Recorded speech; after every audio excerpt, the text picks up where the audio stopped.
अगर सुनाई देता है तो सुनो। दादाजी थे जो काफी ज्यादा वृद्ध हो चुके थे और वो जब छोटे थे तो बहुत ज्यादा गरीब थे, लेकिन उन्होंने अपनी मेहनत से काफी ज्यादा संपत्ति बनाई और उनकी मृत्यु होने वाली थी क्योंकि उनकी उम्र 96 साल से ज्यादा हो चुकी थी और उनके हाथ पैर भी चलने बंद कर दिए थे। इसको कवर करने के लिए उनके घर में शुक्रवार के दिन मीडिया आने वाली। जब दादाजी को ये बात पता चलती है तो दादाजी इसकी तैयारी काफी अच्छे से करते हैं। उन्होंने अपने हाथों से न्यूज रिपोर्टर्स को बांटने के लिए लस्सी बनाई।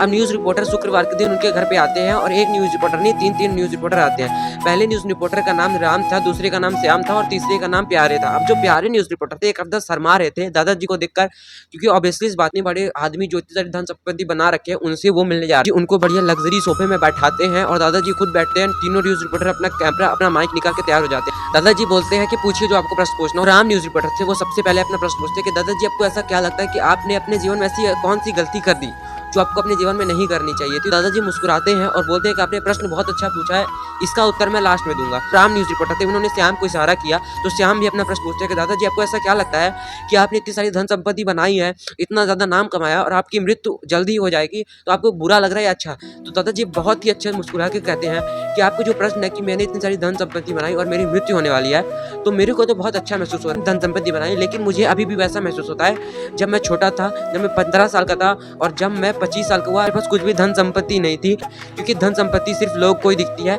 अपने अंदर की बात अपने अंदर ही रहती है।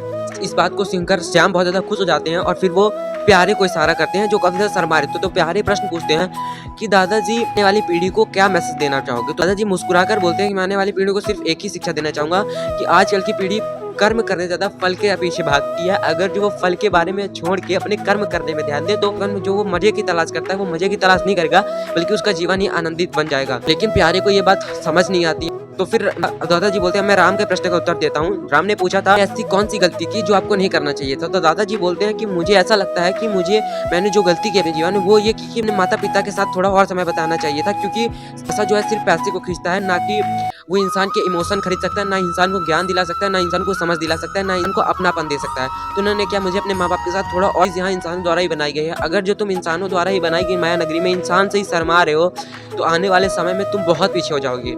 ये बात तो मुझे भी समझ में नहीं आती। अगर जो आपको समझ आती है तो कमेंट कर दो और मुझे सब्सक्राइब कर लो, क्योंकि दादाजी से अगर फिर मिलना है।